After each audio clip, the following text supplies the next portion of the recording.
at the compliance monitoring enforcement update, consent monitoring. So Hugh, Jack, and Gareth, I'll just a bit of a thank you before we start. You'll have recalled that normally you would have seen Amy Robinson in the chair. Amy Robinson moved on to, actually didn't move on anywhere. She's a whole bunch of good reasons I could talk about later about Amy has moved on. And so Hugh has been holding the fort for the past few months after Amy's departure. And so very grateful for Hugh for holding the fort. We have recruited a new consents manager. So the next time we have this committee meeting, a new person will be sitting down there. Her name is Anna Maria Dobert. She's the current consents manager at Waikato District Council. Has experience in the private sector, has experience working for this council 20 years ago, has a very, very broad experience. We're really lucky to have got Anna Maria to join our team, and she's very keen to join us. And so Hugh's holding the fort, so thank you, Hugh. And of course, you will know Jack and Gareth, who are the two main team leaders that oversee the consent compliance monitoring elements of the Resource Use Directorate. So Jack's prepared a report for you today to give an update on how things are going in the consent compliance space. And so I shall hand over to you, Jack. Thank you, Jack. Gareth, thanks. Thank you. So normally I would have prepared a presentation for today, but I've just recovered from a couple of weeks of COVID, so apologies for no presentation. I'd still like to go through and speak to the main, some of the key points from this report.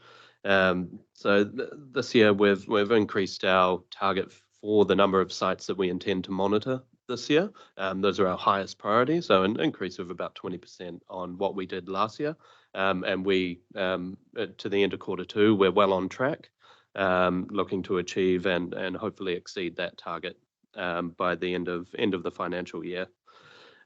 For our Q2 results, at a very similar output as to in Q1, our team managed to monitor around 200 sites and about 438 individual resource consents across those sites.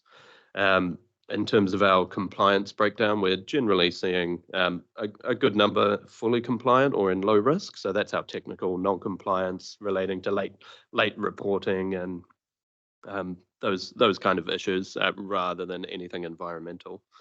And then a smaller proportion, around 20% in moderate or significant non-compliance, where we are seeing those environmental effects. Our significantly non-compliant sites are our worst performers, where we see the greatest effects, and they're making up a small fraction. So 5% of our sites overall, but only about 1.5% of all resource consents. So quite often across those, there was 7 sites identified this in Q2, and it's only been one of the resource consents on those individual sites. So quite often it's an isolated activity within the wider activity of the site that's resulted in those issues. So all of our significantly non-compliant sites that we've identified have been followed up with enforcement action. So that's either formal enforcement through abatement, infringement, or formal warnings. In the more severe cases, it may have been referred to formal investigation essentially to get to the bottom of the situation and identify an appropriate enforcement action that may not be, that'll be determined through that formal process. In terms of our formal enforcement action we've issued for the quarter, 17 formal actions. So that's 3 abatement notices, 3 formal warnings, and 11 infringement notices. And those have predominantly been for discharges to the environment, so to air, to land, or to water. There have been some around contravention of abatement notice, and those are on our repeat non-compliance sites. As a positive note, 3 of the significantly non-compliant sites have demonstrated, I would say, dramatic improvement since these assessments, and they are on track to achieve full or low risk compliance in the next 6 to 12 months. which is excellent to see. So our enforcement process and monitoring of those sites has been successful. Yeah. So open up to questions if there are any. Okay, thanks for that, Jack. And look, so the overall, the rural community performance doing well, not so well, or you're a bit concerned? So this, I'll go to this one. So this isn't the rural community. So we have our proactive monitoring team that does, and we'll report that at another time. This is the consented community. Okay, most of our rural community operate under permitted activities. Permitted, yeah, sure, permitted activities. Okay, as opposed to rural permitted, the consenting, how are we looking? We're looking very similar to last year. In some industries, we're seeing an improvement.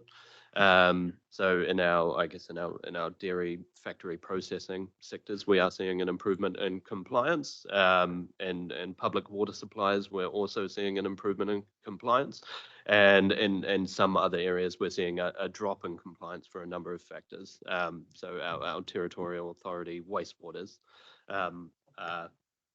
experience some difficulties, I guess, when we're assessing them here. We're looking at the period that covers all of the cyclonic events last year, and which created a lot of issues for public infrastructure, and that's coming through in some of our assessments. But overall, we're not seeing an increase in moderate and significant non-compliance across the regulated community, which is good. Okay, Ben. Yeah, item 17 states there's been a significant increase in the total number of sites monitored relative to year 23. Is that because the storm events in year 23 slowed down the monitoring, or have you suddenly increased monitoring significantly? So it's around staffing, essentially. So financial year 23 was our first year under the new structure with dedicated monitoring teams. And part of that came with a lot of vacancies. So we had about a 40% vacancy at the start of financial year 23. Those were all filled within that year, but with new staff and training and onboarding, there was less monitoring undertaken per position. And this year we've started with a full board, including the 3 additional roles that were granted by the previous EPC committee. So they've all been filled and they're well trained and able to undertake their job to the fullest extent that we expect of them.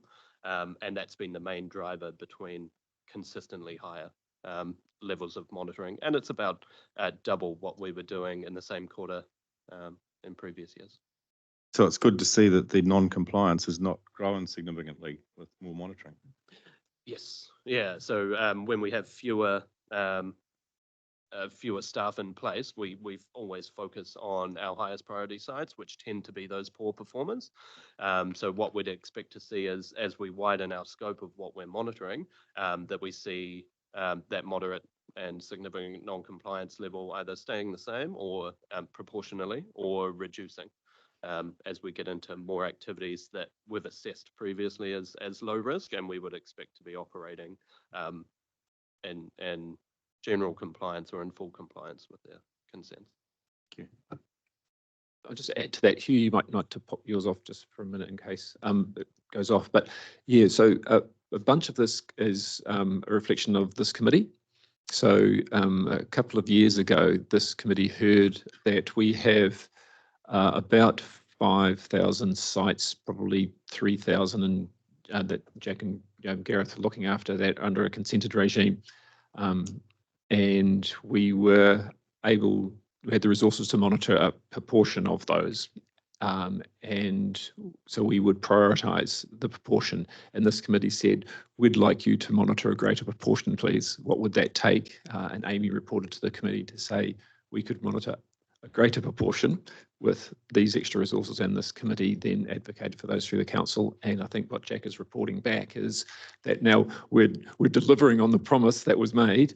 Now, of course, there are some councils that believe that you should monitor every single consent. Our view has been that would be over-resourcing, and with that comes cost to the community. So it's about trying to find what is the if you like, the sweet spot. And so I think what Jack is showing is that we are increasing, but we're still probably, of the 2,500, 3,000 sites in your area, Jack, that's still probably monitoring about 25 to 30% a year, something like that. Yeah, that's correct. Yeah. So this year we intend to monitor around 12, probably, around between 800 and 1,200 different sites, which is similar to last year, 20 to 30%. Right, thank you. We'll wrap that up, gentlemen. Thank you for that. And could I have a mover, please, to receive the report? Bruce, thank you. Seconded by me. And all in favour? Opposed? Carried. Thank you. Thank you, gentlemen. Thank you. And now we'll move on to regional consents update with Hugh Keeney. Yes, thank you and good morning. Morning. I'll just go through the highlights of this report for you. Looking at section 3, this is where we report on the number of consent applications received and progressed against discount regulations. In the last 6 months to date, 18 were processed outside the statutory RMA timeframe, 8 of which received a discount. 10 did not receive a discount because they're subject to a queue priority process. Therefore, the discount regulations do not apply. Overall, we're still within our target of 95% annual plan target. However, we will be having a technical session with consenting staff just to remind them of the tools that we have to ensure that we meet our timeframes in terms of extending timeframes for consent processing. Number 4, section 4 there talks about our use of contracts, and they are trending down. And we continue to do that. And that's probably a factor that we've recently engaged 2 principal consents officers who are picking up some of these complex applications that we possibly in the past would have sent out to a consultant to process. And we're also bringing up new staff who are gaining more skills in processing consents. So we're not relying on contractors as much as we have in the past. And I expect that trend to continue. Just if I can just butt in there, Hugh, how does that compare with cost? The costs, external, internal. yeah, well, if we engage a contractor, those costs are passed on to the applicant. So, yeah. If I just jump in there, costs for our customer are better because consultants will charge out $200 an hour. In-house is better for the customer. There's 2 reasons that in-house is better for the customer. One, the customer likes to deal with counsel as opposed to consultants because it's a party in between the 2. And generally consultants, because they're tasked with making profits, and I've no problem with them being tasked with making profits, but generally consultants charge out rates higher than staff rates are. And so from a customer perspective, if a job took 20 hours and we can have that work done in-house, and it's about having the appropriate person to do the role. And so you'll have seen Amy previously talk about the restructuring she's doing to be able to ensure that more reliance is on staff. But of course, as you'll appreciate, workload goes up and down, and you can't. You would not want them to resource for the peak. And so sometimes a peak comes through, and so you have to have consultants. So I think what Hugh's saying is that they can. The message that Amy has given to this committee before about looking to drive that down, that's working. Good. Yeah, thank you. Carry on, Hugh. Thanks. Section 5, there are 9 currently notified applications there in progress. Since writing this report, 3 of those have been granted. That's the Max Burt Sawmills and Lumber Corp that were granted last week, and BT Mining were granted earlier in the year. Just touching on a couple of, I guess, the prominent applications there. Taharoa Iron Sands Limited. We were going to have the hearing this week for that. That's timeframes have been extended at the request of the applicant, so they can supply further information to the panel commissioners. So we're expecting to have a revised timeframe for that in the next 3 weeks. The other one is the Global Contracting Solutions. You might remember the waste to energy plant for Tiamutu. Both Waipa District and ourselves have requested a call-in to the Minister, and we're expecting a decision on a minister's decision within the next few days on that one. If she does call it in, we're recommending a board of inquiry type process. And will we expect a press release at that stage? Yes, so as Hugh said, the minister is expecting to give a decision in the next week, and then the two councils will work together around how we then communicate with the community, in particular the 900 submitters, the outcome of that minister's decision, and then essentially the process gets picked up by the EPA and they will run a process. So yeah, as soon as Hugh gets the decision, I'll certainly let this committee know. Thank you. Moving on to 6 applications that are subject to appeal. Just touching on I guess the prominent ones. Gleeson's Quarry. I guess we're hopeful of a resolution there in terms of the appeal between Mana Whenua and the quarry operators. Buffalo Beach Seawall, I'm advised that they're close to resolving their appeal through mediation. Consent matters or conditions have been looked at, and I'm told that's close to resolution. And then the waste management application, Tirahia, we are still awaiting the Environment Court decision on that one. Moving to section 7, to do with water consents, we continue to process the backlog of applications for the Waikato River deferral queue. Yeah, that's ongoing. There's a summary there anyway of the situation currently prepared by Donna Jones, who's the team leader of the water team. Moving on to 8, which is the COVID recovery fast track consenting process. 2 of those applications have now been granted for the Rangariri Solar Farm and the Wairenga Solar Farm. We have 3 remaining applications that we're party to that are lodged with the EPA, the Waiuku Wind Farm, Ratakari Greenway, and the Peach Grove Mixed Use Precinct. So these are the 3 remaining fast track COVID applications that are subject to that EPA process. Thank you. Happy to take questions. Okay, thank you, Hugh. And yes, Ben. I just wanted, if you talk about the aquaculture ones, there's one there for a spat farm near Colville, and item number 5 at the top. If you don't know much about it, I can follow up later. Yeah, as advised there, timeframes have been extended, presumably to talk further with submissions and for the applicant to better be prepared for a hearing process. Does that one fall within current aquaculture zones, or is that outside because it's spat? I'm not sure. I can't. Yeah, I'm not sure about that. Okay. And obviously the other one there is Marine Farm Extensions. They're Paddy Bull and Bartram. They are within marine farm zones. Yes, that's my understanding here. Yeah.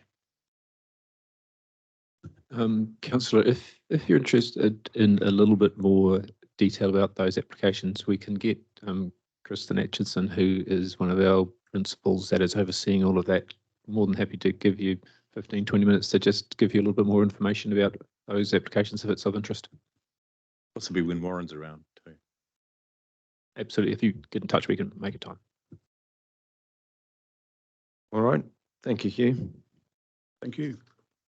All right, everyone. If I just make one comment, just because you would have seen this politically, that the government has announced as part of its 100-day package that it's very keen to progress a fast track, now that the COVID system has come to an end, a new fast track regulatory system, consenting system. It's a very, very rapid turnaround. So they're very rapidly looking for feedback before it goes into select committee. So you'll be heads up, you'll see some activity in this space because it's something that the new government is looking to get into select committee pretty quickly, because they to essentially build on a fast track consenting system that was developed under the COVID recovery legislation. Excellent. Just on that, that's are great you from questions. going to be making a submission based on our experience? So I'm not sure whether or not there's going to, what the process around that is. Certainly there are people from the ministry looking to get some feedback from the sector as part of putting things before select committee, and the normal process of seeking formal feedback from this council will be, as you'd expect, Tracy May will administer that submission process if there's an opportunity for submission. But some of these things the new government is looking to move very quickly on.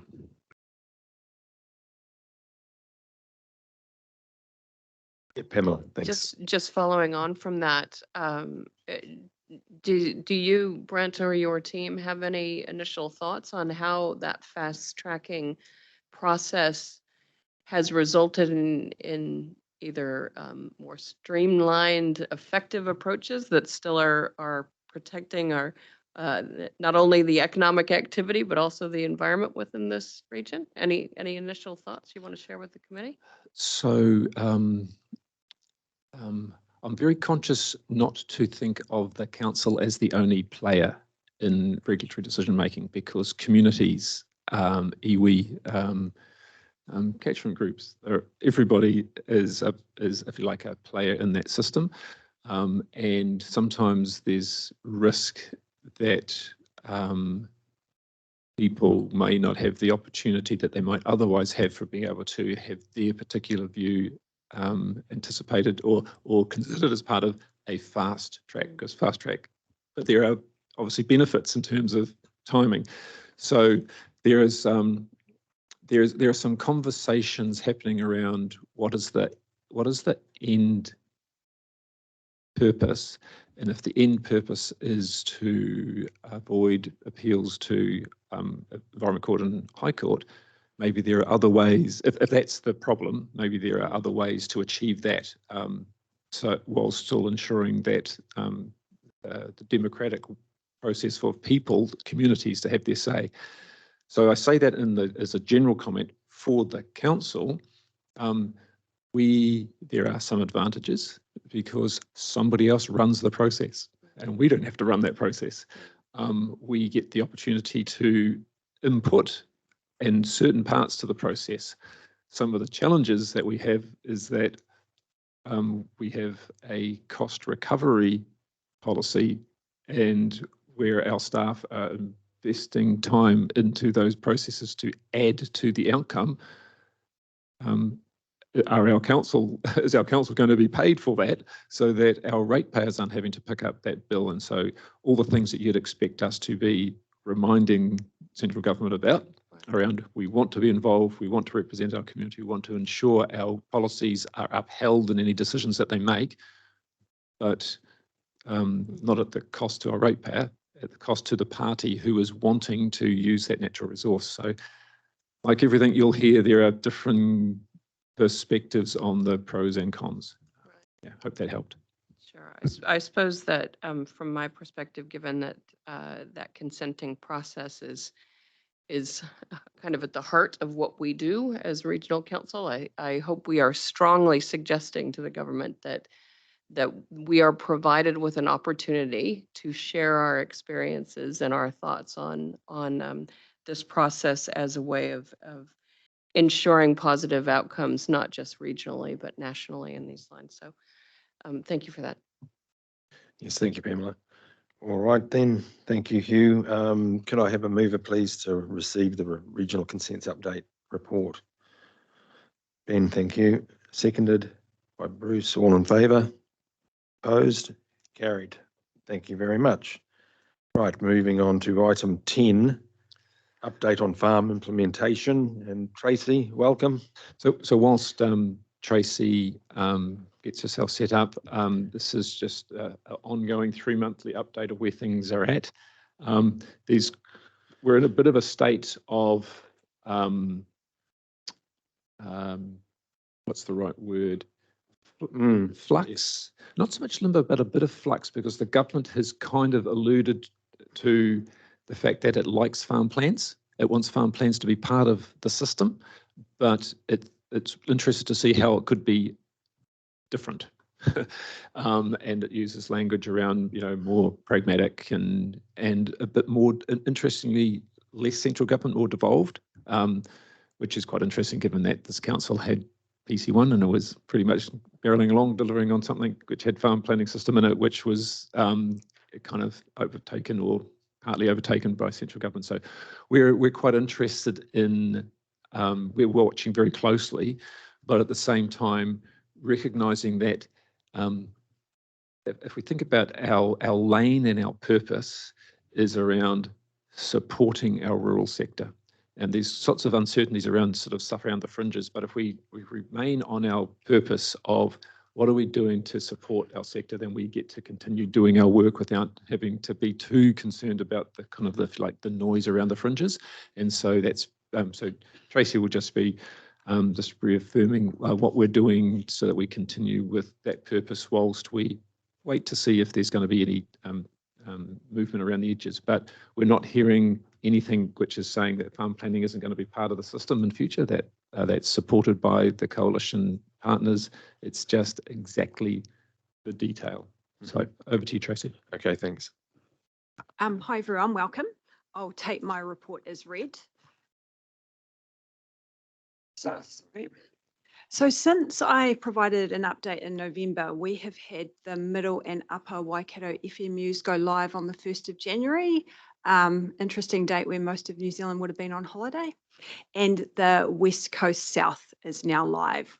And also areas of Otago and the West Coast have turned on the regs from the 1st of February. So as Brent was saying, there's a lot of uncertainty at the moment. So what our current approach is, look, everyone's asking about PC1. The hearings have concluded and we're just waiting for a decision.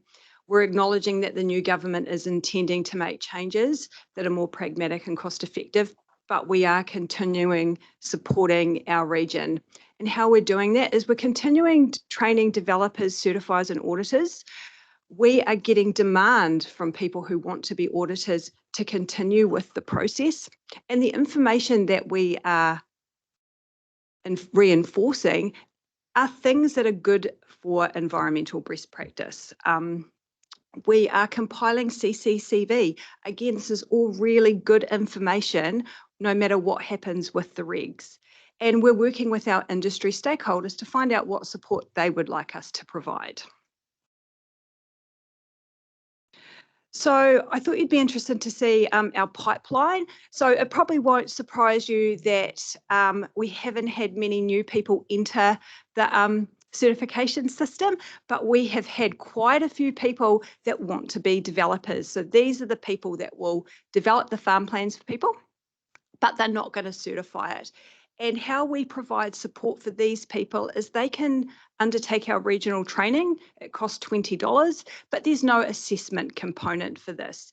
And it is the exact same training as what the certifiers get, but the certifiers have to pass a test. We have had 2 applicants that have put their applications on hold just until they find out what's happening. 2 applicants were unsuccessful at the initial stages when they put their application in, and Assure Quality didn't put them through the drafting gate, and we've had 3 withdrawn. But look, we're really, really excited by the level of interest in the developers, because we see this as a crucial part for farmers, because if we can get people developing good farm plans, this is just going to make the system run smoother. It will hopefully be cheaper for the landowner. Just a question on that. Yeah. What's the difference between the national training and the regional? So the national training talks about the modules are more around the regulations and what it means to be a certifier. The regional training are things that are important to us that we think people that are going to be certifiers in our region need to know. So some of our rules, what our soil types are like, what is important to our iwi. So it's generally the certifier that needs the national Yes, it is. and the Yes. developer is only Yeah. needing regional. Thank you for that. Just on that too. Does it look like there's going to be enough auditors if 2 out of 40? Or is that about the balance you need? So at the moment, you don't need to be an auditor for a very long time because you have, you submit your farm plan and then you have a year and then it gets audited. So what we're hearing from people is people aren't interested in paying money to be an auditor when they're not going to recoup that money for a long time.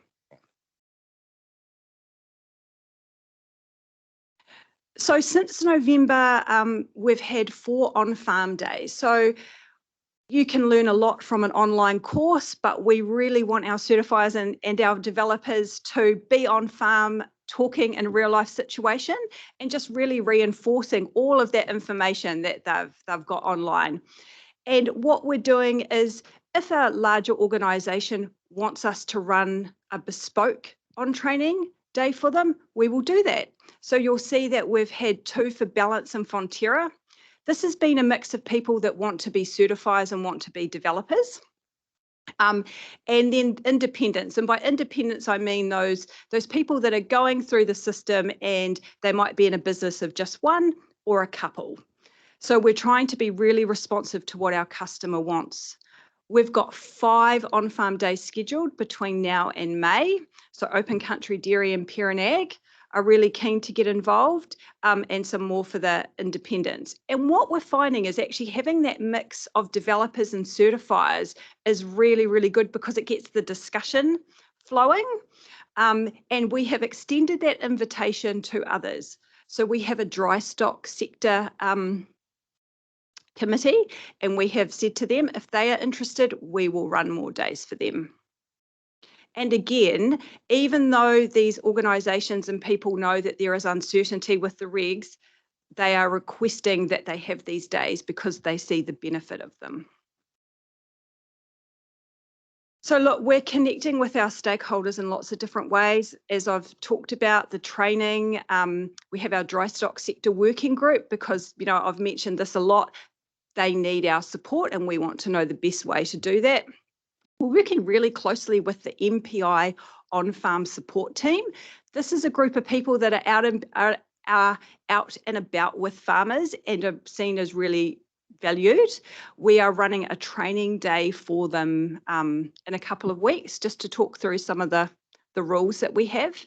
And regional councils are really looking to us to understand what's working, what's not working, how are you doing your training? People have enrolled to do our training. How are you doing CCTV? What platform are you using? But we want to make sure that how we're connecting with people is the right way. So it's really important for us to evaluate how we're going.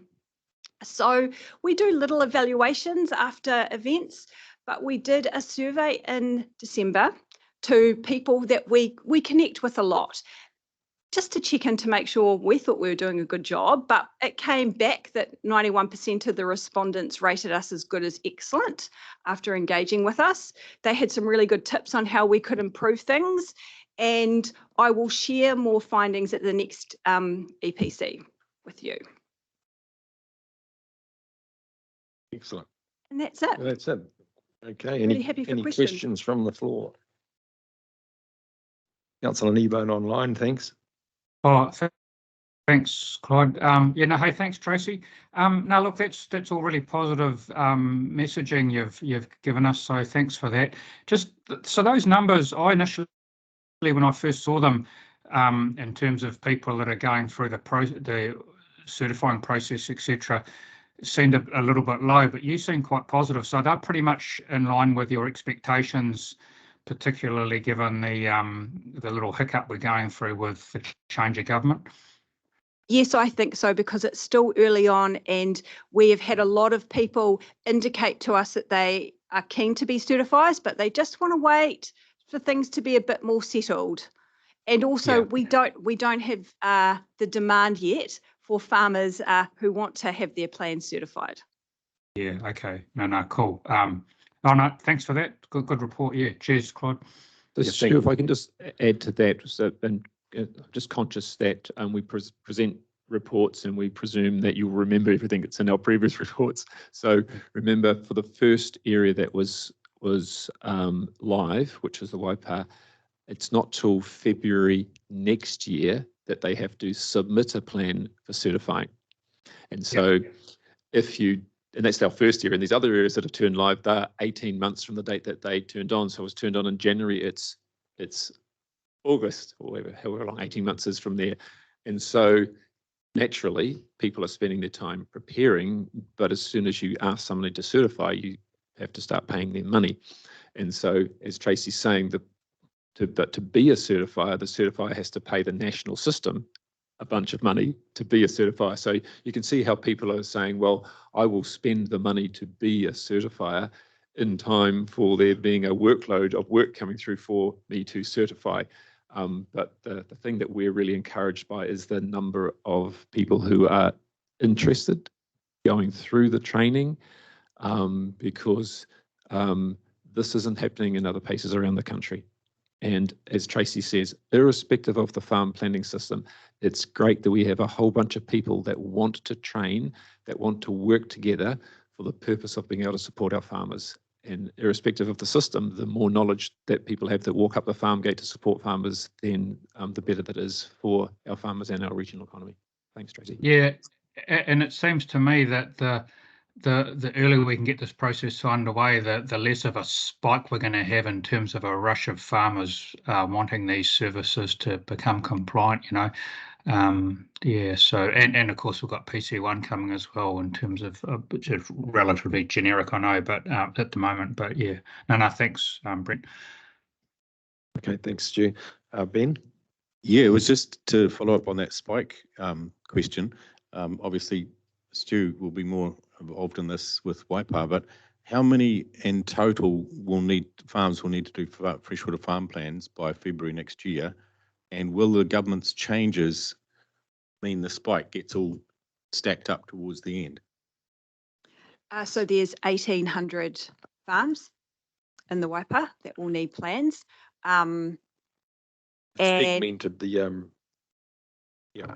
And let's watch the space. I know, look, the thing we're doing is we're just trying to get people on the journey, because we know there's only going to be certain times of the farming calendar also that farmers are going to be able to spend their time on this as well. So we need to take a pragmatic approach. Tracy, I'll pose a question to Tracy on your behalf, if you don't mind, Ben, which might help with that. There's a parallel process that's happening right now around industry certification. So industry being able to demonstrate that their existing planning system, farm planning system, is equivalent. I'm not using legal language, I'm using our language. So that would mean that if you have one of these, it's demonstrated to be equivalent, and therefore it's a smoother pathway. Tracy, can you update the committee with your understanding of where the ministry's at with that pathway?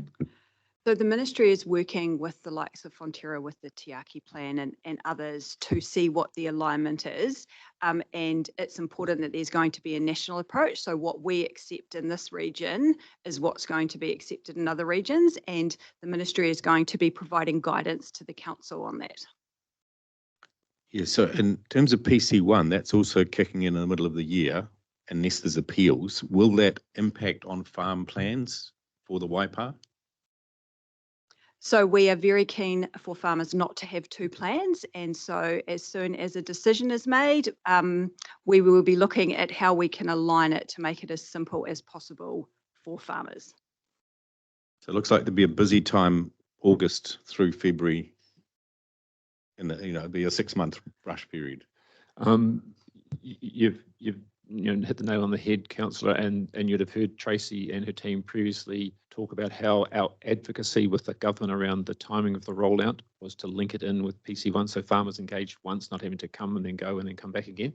And our advocacy at the court around getting the obligations of a farm plan and a A freshwater farm plan is the national language. A farm environment plan is PC1 language, to make sure those are aligned. Because the very reason that you identify in PC1 is got the obligation for farm plans as for those farmers that have a consent, but equally having a farm plan is an obligation around being a permitted activity. And so farmers would have a period of time to have a farm plan in place to be a permitted activity. If the plan becomes operative at the middle of the year, they have a period of time to do that, which again, it's encouraging that we have a bunch of developers going through so that they will be able to support farmers. And a lot of them have got them already. Let's not say we're starting from scratch. A lot of farmers have a very good farm plan already that might need some tweaking, but they're not starting from scratch. But the more of these trainers, if we like developers, that we have, the better that they'll be able to service the community, which is why I said at the beginning, what's our course? Our course is to support that. We know what we're about, so we're just continuing to do that because we know that that's going to support the farmer, irrespective of the national regulations. But you might have a rush towards the end of this year. We might have a rush. Okay, thank you very much. Tracy, thank you for your presentation. Thank you. Very well done. Okay, could I have a mover, please, to receive this report? Thank you, Pamela. Seconder? Bruce, thank you. All in favour? Opposed? Carried. Thanks very much. Righty, we're doing well time-wise now.